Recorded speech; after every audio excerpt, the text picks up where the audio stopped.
كام يوم يا جماعه كده قاعد بتكلم مع واحد زملكاوي بيقول لي انتوا بتاخدوا اللعيبه من الزمالك عشان تاخدوا بقى بطولات. ايه فكره ايه؟ انت عملت بطولاتك اللي فاتت دي من لعيبه الاسماعيلي، فبتعمل عايز تعمل بقى الفتره الجايه دي اللعيبه من اللي تجيب لك بطولات من الزمالك. يا عم اللعيبه دي ما خدتش منك بطولات، ما خدتش معاك بطولات ليه؟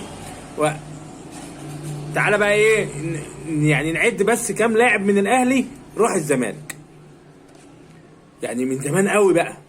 حسين حجازي، عبد الكريم صقر، جمال عبد الحميد، ايمن شوقي، محمد عبد الجليل، حسام حسن وابراهيم حسن واحمد فيليكس، ابراهيم سعيد، شريف اشرف، محمد عبد الله وحسن مصطفى وحسين ياسر المحمدي، عصام الحضري واحمد حسن ودومينيك دي سيلفا، مؤمن زكريا من ناشئين النادي الاهلي. ماشي.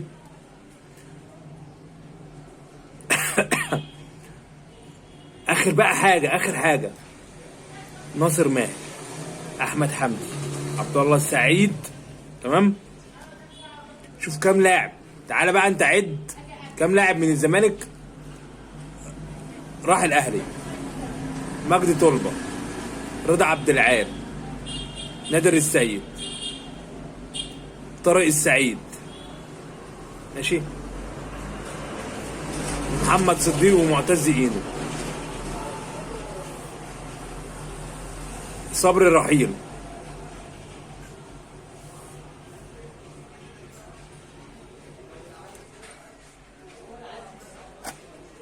بس دول اللي انتقلوا بشكل مميز. طب اشرف بن شرقي يا حبيبي انا جايبه من الريان القطري. امام عاشور جايبه من النادي الدنماركي. امام عاشور اللي قاعد عندك شهر ونص في النادي عشان تتعاقد معاه عشان ترجعه وانت اللي ما رضيتش. تمام. فانت انت بتيجي تلوم عليا انا، بتلوم عليا انا ان انا خدت امام عاشور، ان انا خدت اشرف بن شرقي. ما خلصتوش ليه؟